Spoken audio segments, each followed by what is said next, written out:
Bonjour à chacun, quel privilège d'être avec toi ce matin. Et j'aimerais commencer ce message en citant un homme extraordinaire. Son nom, c'est Maximus Decimus Meridius. Pour tous les non-cinéphiles, c'est le personnage dans Gladiator joué par Russell Crowe. Et durant le film, il dit une phrase, il dit « Ce que l'on fait dans sa vie résonne dans l'éternité ». Est-ce que c'est vrai ou non? Ce matin, on va parler de l'influence dans le royaume. Et j'ai plusieurs questions que je me suis posées alors que j'étais en train de préparer ce message.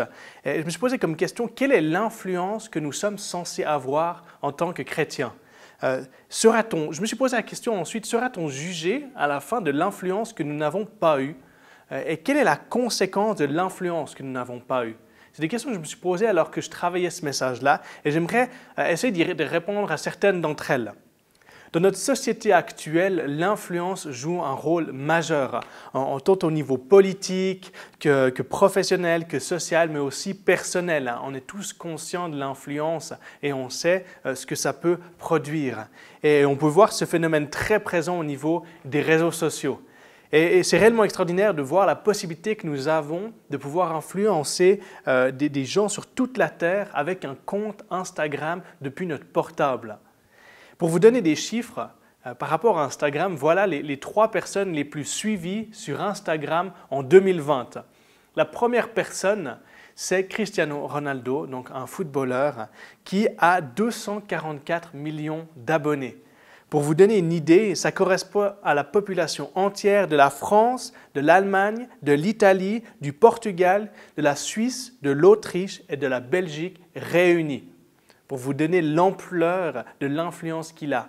Ensuite, la personne suivante, c'est Ariana Grande, qui a 26 ans, qui est plus jeune que moi et qui a 190 millions d'abonnés. Et la troisième personne, c'est Dwayne Johnson, un ancien catcheur qui est maintenant acteur, qui a 187 millions d'abonnés.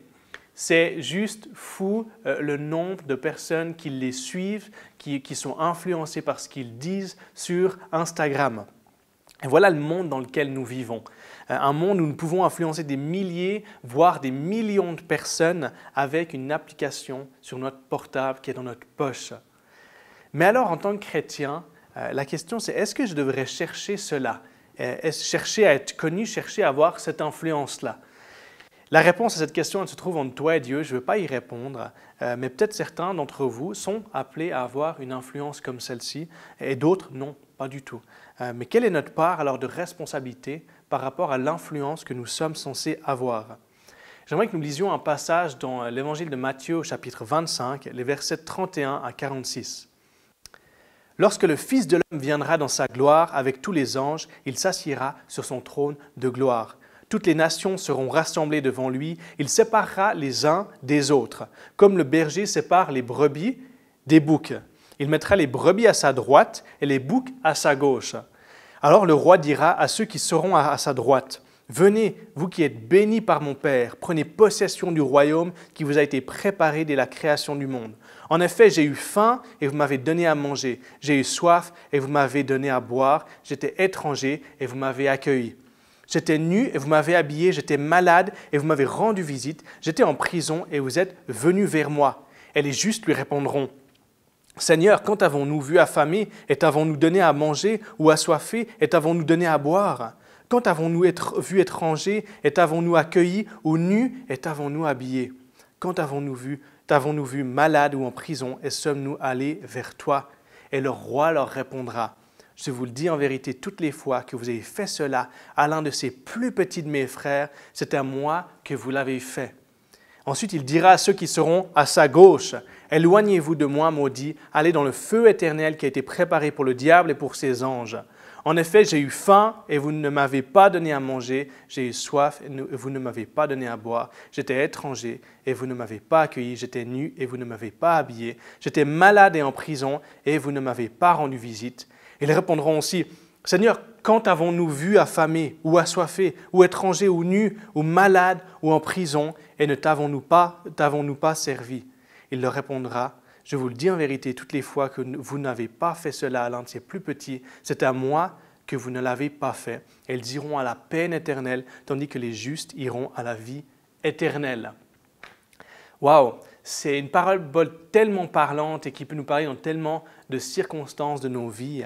Et j'aimerais souligner certaines choses. Dans cette parabole, Jésus vient nous rendre attentifs à toutes les choses que nous faisons ou ne faisons pas. Et les conséquences positives ou négatives que cela a sur notre éternité. Nous pouvons nous retrouver dans un des deux camps, les brebis ou les boucs. Les brebis sont celles qui ont vu le besoin chez les gens autour d'eux et qui y ont répondu. Et les boucs sont ceux qui n'ont pas regardé à autrui et n'ont pas cherché à changer la situation des gens autour d'eux. Jésus va même plus loin par rapport à cette parabole, par rapport à cette différence entre les brebis et les boucs et les actions que nous faisons ou non. Et il va même plus loin en condamnant au feu éternel ceux qui n'ont pas ouvert les yeux sur les autres. Ceux qui n'ont pas réalisé l'influence de leur action ou de leur non-action. Maximus, le personnage dans Gladiator, avait-il raison en disant « ce que l'on fait dans la vie résonne dans l'éternité » ?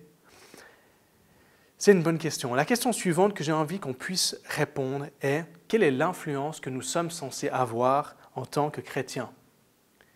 La réponse est que nous sommes appelés premièrement à ne pas fermer les yeux sur ce qu'il se passe aujourd'hui. Nous sommes appelés à prendre soin des plus petits, nous sommes appelés à prendre soin des persécutés, à se lever contre les injustices. J'aimerais nous rendre attentifs à ce que nous vivons aujourd'hui sur la terre dans cette saison-là. Un des événements majeurs de ces dernières semaines est la mort de George Floyd. Peut-être que tu en as entendu parler et que tu t'es renseigné. En tout cas, j'espère que tu t'es renseigné par rapport à ça. Peut-être que tu te dis ça ne te concerne pas. Mais la vérité, c'est que toi, autant que n'importe qui, est concerné par ceci. Pourquoi? Parce que Jésus nous a rendus tous égaux devant lui et nous a appelés à prendre soin de nos frères et sœurs. À chaque fois que nous faisons quelque chose ou ne faisons rien pour changer une injustice, autour de nous, nous faisons partie des boucs. Mais nous ferons partie des brebis si nous prenons soin des gens qui nous entourent. Et aujourd'hui, je crois que c'est le temps de réaliser cela dans notre société. Que ce soit cette situation-là par rapport à l'oppression et au racisme, ou que ce soit d'autres situations, il est important que nous puissions comprendre l'influence que nous sommes censés avoir et que nous ne pouvons pas nous taire. L'influence que nous avons, qu'elle soit grande ou petite, a une conséquence sur l'éternité. Usons de la voix que Dieu nous a donnée pour ramener son royaume et sa justice sur la terre. Peut-être que ça va ressembler pour toi à utiliser les réseaux sociaux pour sensibiliser les gens sur certaines choses. Et j'aimerais parler à tous les jeunes qui ont un compte Instagram ou Snapchat et ce que tu publies et te dire que ce que tu publies, ce que tu commandes, les personnes que tu suis, ça a une influence sur les autres. Et j'ai une question pour toi, c'est quelle est l'influence que tu veux avoir ? Peut-être pour d'autres, ça va être de se poser la question quelle influence je peux avoir en dehors des réseaux sociaux. Ça va être peut-être d'oser parler et de dire ce que tu penses lorsque tu es témoin d'une injustice. Peut-être que ça va être de sortir de ta zone de confort et d'aller prendre soin des autres. Peut-être que c'est d'envoyer un message de soutien, tout simplement, pour ceux qui vivent des temps difficiles et être là pour les gens persécutés, les gens qui sont malades, les gens qui sont en prison. Mais la finalité, c'est que nous devons apprendre à ne plus être centrés sur nous-mêmes, mais nous devons être centrés sur Christ et sur ce que nous faisons pour lui. Voilà, j'espère que ce message, il t'a parlé et il t'a défié à rentrer dans la destinée que Dieu a pour toi. Merci Jérémy pour ce partage. Donc à t'entendre, on a un rôle à jouer en tant que chrétien, on a quelque chose à amener, on a une influence à amener. Et j'ai entendu cette phrase qui dit « ce qui m'influence me dirige ». Et du coup, je crois que ça rebondit. Si on veut influencer d'autres, l'influence que nous avons sera cette même influence que l'on va donner. Donc, quelle doit être la source, quel doit être le moteur qui nous dirige pour qu'on ait la bonne influence ? C'est une bonne question. Hein? Quel est le moteur qui doit nous diriger, la source? Je dirais, c'est toujours en fait réfléchir à pourquoi on fait les choses. Hein. Finalement, moi, je suis quelqu'un qui me pose beaucoup de questions et puis j'essaie de trouver. J'avais lu quelque part quelque chose qui disait pour trouver la source de quelque chose, de pourquoi on fait, il faut se poser 5 fois la question pourquoi. Et puis d'aller en profondeur. Donc je dirais, quelle est l'influence, quelle est la source en fait, je me poserai plusieurs fois la question de pourquoi je fais ça. Et puis je pense que la source à avoir, ça doit toujours être motivé par l'amour. Le psaume, je crois que c'est le psaume 150 qui dit on serait des cymbales retentissantes. Non, c'est dans Colossiens, pardon. Corinthiens 13, qui dit qu'on serait des symboles juste retentissantes si on n'a pas l'amour. Donc l'influence qu'on doit avoir doit être toujours poussée par l'amour.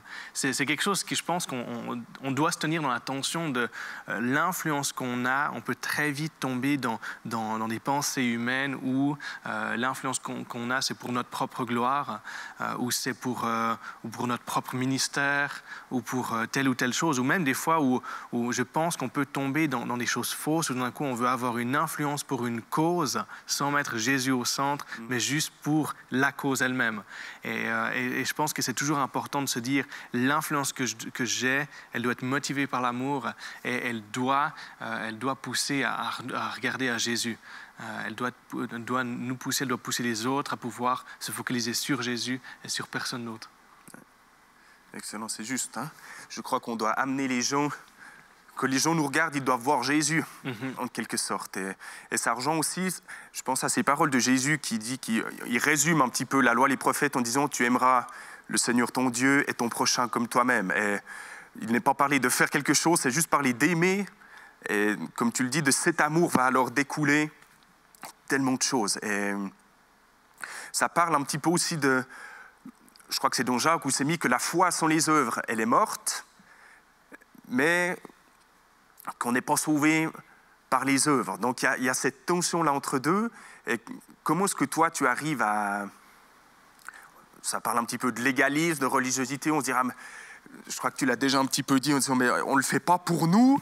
Mais des fois, en tant qu'humain, on est vite à tomber en disant, si je veux ajouter 2-3 pierres à ma couronne, il faut peut-être que j'en fasse un petit peu plus. Comment est-ce que toi, tu gères un petit peu cette tension? Est-ce que tu es libéré là-dedans en disant, waouh, Seigneur, utilise-moi, ou bien est-ce que tu as l'impression que tu dois courir après quelque chose? Alors ça, c'est comme je l'ai dit, moi je crois que dans le royaume, il y a toujours ces tensions entre les vérités. Pas qu'il y en a une vérité qui est plus juste que l'autre, au contraire, je pense que c'est vraiment les deux. Et par rapport à la foi, enfin si on est sauvé au moyen des œuvres, au moyen de la grâce, c'est une tension. Parce qu'on trouve en fait ces deux versets, on trouve ces deux tensions là-dedans dans la Bible. Et moi j'ai remarqué que dans ma vie, en fait, je dois me tenir dans ces tensions-là. Ce n'est pas l'un ou l'autre, c'est les deux, mais des fois, c'est l'un plus que l'autre. Dans le sens où, je pense que des fois dans notre vie, Dieu il nous appelle à sortir de toute cette mentalité de performance, vraiment pour nous rapprocher de cette vérité qui est qu'on est sauvé au moyen de la grâce, que ce n'est pas par rapport à nos œuvres, mais c'est par rapport à sa compassion, à sa miséricorde. C'est dans Tite qu'il le dit, Tite chapitre 3. Et il y a d'autres moments où je pense que Dieu nous appelle à aller plus dans les œuvres. Et je pense qu'il y a des saisons de nos vies où Dieu veut nous apprendre certaines choses et va nous pousser à dire maintenant, peut-être mets-toi en mouvement. Mets-toi en mouvement et apprends. Maintenant que tu as vécu une saison dans la grâce, mets-toi en mouvement parce que tu es sauvé, va et agis. Et c'est pas ton identité, hein. On ne travaille jamais pour notre identité, on travaille toujours depuis notre identité, mais je pense qu'il y a des saisons de nos vies où on est attiré soit d'un côté, soit de l'autre, plus ou moins, où on doit apprendre. Je pense que certains ont besoin d'apprendre à agir, vraiment à peut-être se mettre en action et pas juste être juste dans les paroles, on est sauvé au moyen de la grâce, mais dire non, va faire quelque chose, va travailler vraiment pour le royaume de Dieu, va transpirer pour le royaume de Dieu même. Et d'autres, je pense, ont besoin d'être attirés dans l'autre extrême, de dire mais en fait maintenant apprends à que c'est par la grâce, c'est que tes œuvres vont pas te sauver. C'est Jésus, comme Camille elle l'a dit dans son témoignage, elle a compris cette grâce-là, que Jésus est mort pour elle. Puis je pense que c'est des saisons où Dieu nous amène là-dedans. Et on doit apprendre et on doit vraiment même se baigner là-dedans, dans ce bain de la grâce, et puis renouveler notre intelligence, nos pensées là-dedans. Excellent. Pour moi, en tout cas, bien souvent, je trouve qu'on comprend certaines choses mieux quand on commence à se mettre en route. Tout d'un coup, la grâce, l'amour de Dieu, lorsqu'on commence à redonner ces choses-là, tout d'un coup, on réalise qu'on les a réellement et qu'elles sont là pour nous, qu'elles sont une bénédiction. Et ça me fait penser à ce dessin d'Alain Auderset, où il y a ces bonhommes qui sont assis sur le banc de l'église, et ça fait tellement longtemps qu'ils y sont, qu'ils sont enracinés. Et je crois que le fait de se mettre en pratique, justement, permet de partager ce qu'on a reçu, ce que je crois ce que Dieu nous a donné est tellement grand pour nous qu'on ne peut juste pas le contenir et on doit le redonner plus loin. Et merci pour ta réponse. Tu disais, on va revenir un petit peu sur Instagram, je crois qu'il faut qu'on vive avec notre temps, même si moi j'ai une génération de retard par rapport à ça, mais dans le sens, comment, au travers de tels réseaux sociaux, on peut amener une influence positive, parce que ces réseaux sociaux, après ça c'est ma vision à moi, c'est beaucoup peut-être sur, bon voilà, on montre ce qui est joli de notre vie, on fait une photo d'un plat et on ne va pas montrer notre pizza qu'on a grillée, au contraire, donc il y a quand même ce côté un petit peu où on se met peut-être un petit peu en avant, mais comment réussir à mettre l'amour de Dieu en avant et toucher les gens? Est-ce que tu as des idées concrètes ou non, des pistes à donner?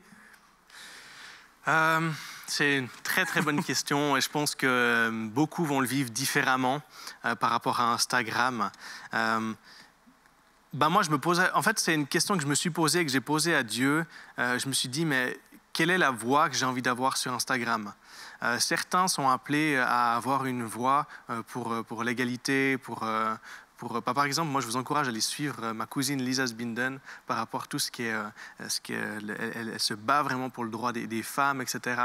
Et je pense que c'est super bon. Puis elle a choisi d'avoir cette voix-là et pas une autre. Donc, on n'a pas besoin de montrer toute sa vie. On n'a pas besoin que les gens voient toute notre vie et puis voient à quel point on est extraordinaire ou à quel point on est faible. Il y a cette tension-là de dire aussi, je vais être tellement vulnérable pour montrer en fait que moi aussi je suis faible et finalement partager tout ce qu'on vit, tout ce qui est difficile.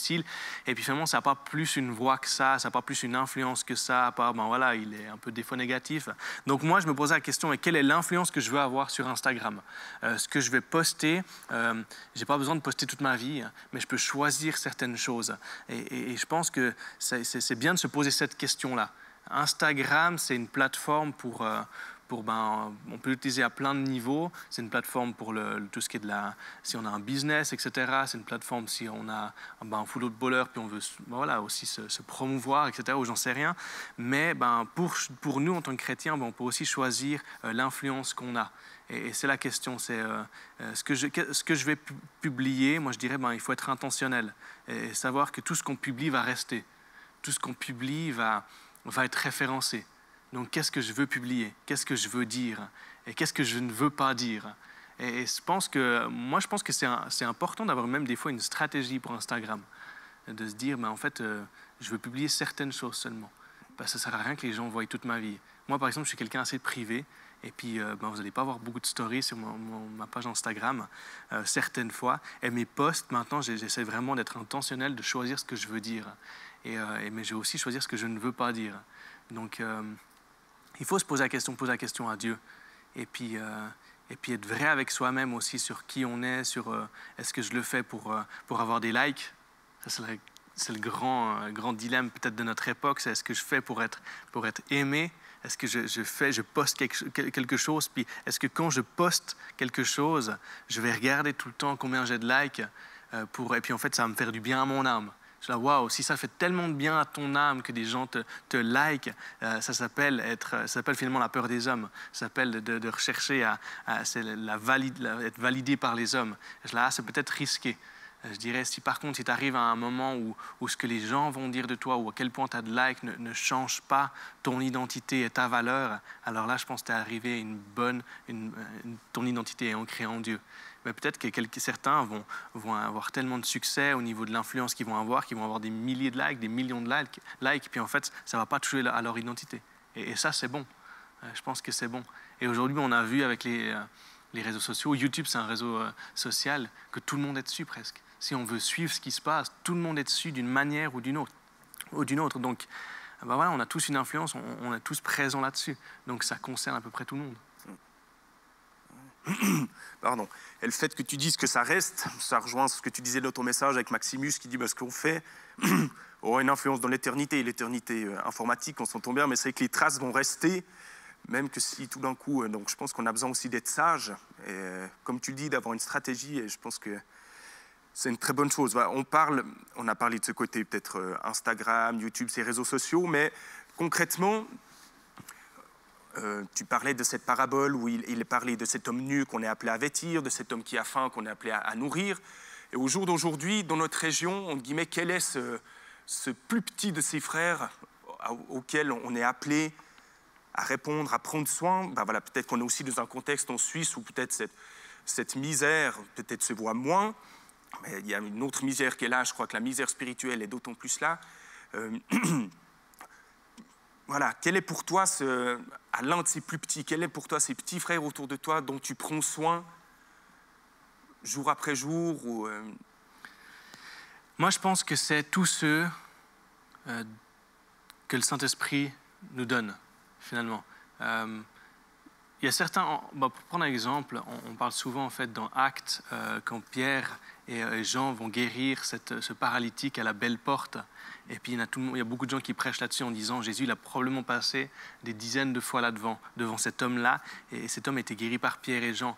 Et puis je me dis, peut-être que le Saint-Esprit avait souligné, avait donné à Jésus d'autres personnes à ce moment-là. Et je me dis, peut-être que le Saint-Esprit, je crois qu'il veut vraiment s'occuper de tout le monde, mais qu'il a prévu aussi des gens qui vont s'occuper de ces gens-là. Donc je dirais, les plus petits, c'est tous ceux que le Saint-Esprit te dit. Et je pense qu'on se doit d'être toujours à l'écoute. Peut-être qu'il va nous dire dans la rue, prends soin de lui. Et puis si on ne le fait pas, on est dans la désobéissance, d'une certaine manière. Enfin, je pense, on est dans la désobéissance si le Saint-Esprit nous dit, va t'occuper de lui, va t'occuper de cette personne. D'un coup, on a une pensée et puis on sent que le Saint-Esprit nous dit, mais envoie un message à cette personne et juste prendre ses nouvelles, prie pour elle, sois disponible, etc. Et je pense que c'est tous ceux-là, les plus petits. Peut-être des fois c'est aussi une cause, comme je l'ai dit, peut-être c'est une cause, peut-être des fois on doit juste se lever contre. Si on entend tout d'un coup une blague raciste, je dirais, là, on doit se battre. C'est les plus petits de nos frères. Et là, on devrait réagir et dire quelque chose. Et je vous encourage aussi à aller écouter ce que Jody, elle a fait comme vidéo sur le Gospel Youth Oran. Elle en parle de se lever en fait contre ces injustices-là aussi, qui commencent des fois juste par des petites blagues racistes ou certains commentaires. Et c'est aussi les plus petits de nos frères. Et on doit se lever là contre. On ne peut pas juste être silencieux et juste ne rien faire et attendre que ça passe. Mais on doit se lever là contre. J'aime bien ce que tu dis, ce que ça parle, comme on a dit au début, de relation. Si on veut pouvoir entendre ce Saint-Esprit qui me dit, mais regarde, lui ou une telle pensée, on a besoin d'avoir une relation au préalable avec Dieu pour pouvoir être capable d'entendre ce même Saint-Esprit. Ça me fait, en disant que on n'est pas appelé à sauver le monde, en tout cas moi personnellement non, et j'aime beaucoup, Jésus à un certain moment il dit, je ne prie pas pour le monde, mais je prie pour ceux que tu m'as confiés.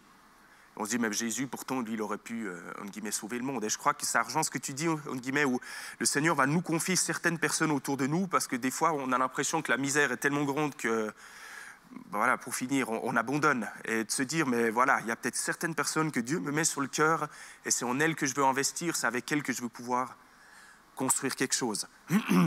Et, peut-être un exemple tout pratique, tu habites à Grand-Gevèze, est-ce que, en dehors du fait que tu es pasteur jeunesse, que tu es beaucoup impliqué dans les vies, est-ce que dans la vie sociale de ton village, est-ce que tu es impliqué ou bien est-ce qu'il y a trois côtés? Bref, est-ce que là, tu arrives à amener quelque chose dans la période que tu vis maintenant?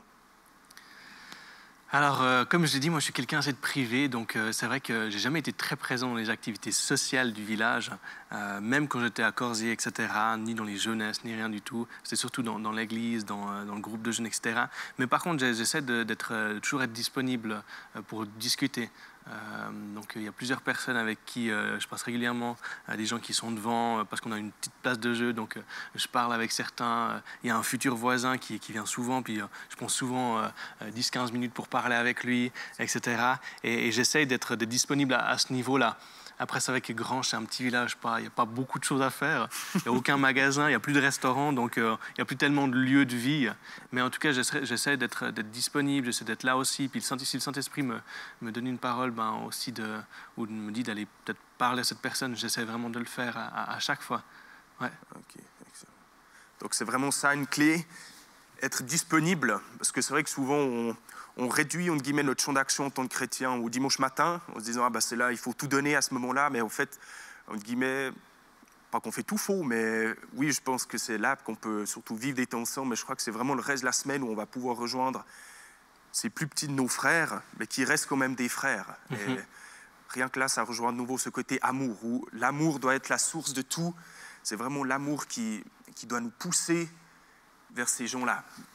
Voilà, le temps passe. Je sais qu'il y a quelque chose que tu portes sur ton cœur, c'est ce côté de la guérison, de prier pour les malades. Et j'aimerais te proposer qu'on puisse prendre encore ces quelques minutes qui nous restent pour prier pour les personnes qui peut-être nous écoutent. Peut-être que vous êtes dans la maladie, dans la souffrance, ou vous avez des proches qui sont touchés par la maladie. On parle peut-être du coronavirus ou autre. Je crois qu'on veut élargir, on ne veut pas juste se focaliser là-dessus. Mais j'aimerais vraiment vous inviter à plier le genou et puis à prier avec nous. On veut continuer de prier. Peut-être que les fruits mettent du temps à venir. Peut-être des fois on se dit, mais Seigneur, pourquoi est-ce que tu mets si long? Mais je crois qu'on ne veut pas se laisser décourager. On veut continuer de croire, continuer de s'accrocher aux promesses que Dieu nous fait.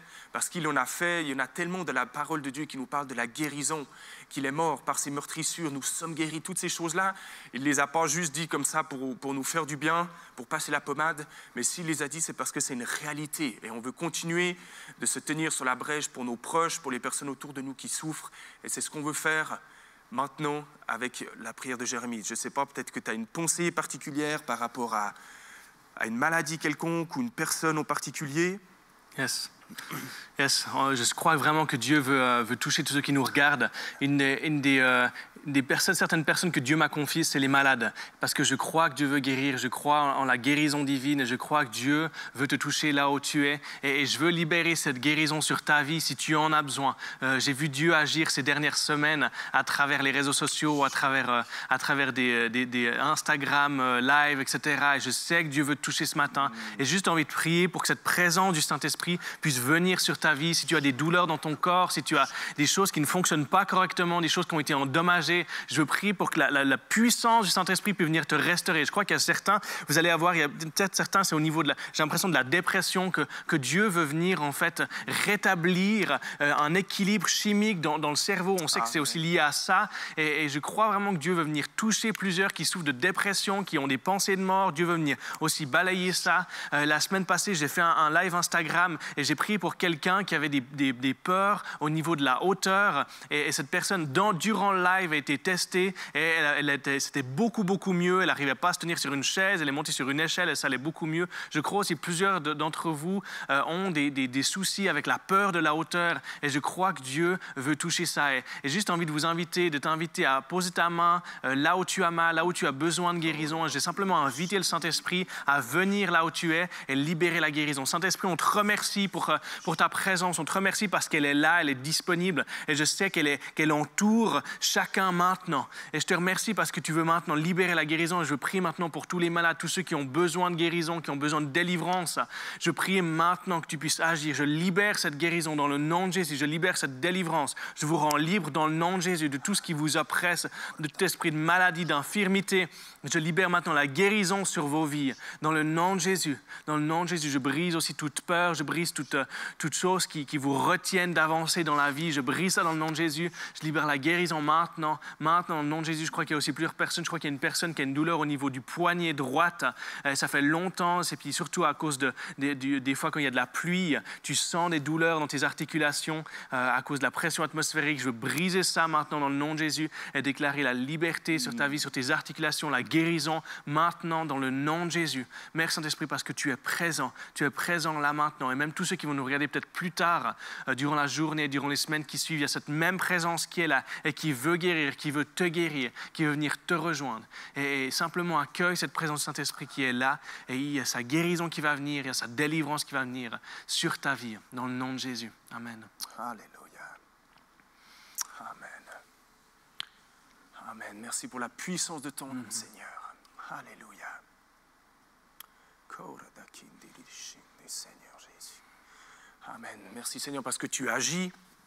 Et moi j'aimerais vous inviter, si vous avez été touché, si vous avez été guéri, partagez ce témoignage, peut-être faites-le remonter jusqu'au secrétariat, jusqu'à nous, comme ça on peut le redonner. Et c'est ces choses-là qui encouragent et qui nous poussent toujours plus à prier en disant mais oui, parce que le Seigneur, il agit, ses promesses sont oui et amen. Et c'est pour ça qu'on veut continuer d'être ces chrétiens d'influence. Amen. Merci Jérémie pour ton message, ce temps de questions et réponses, de nous avoir ouvert ton cœur. C'était un bon temps.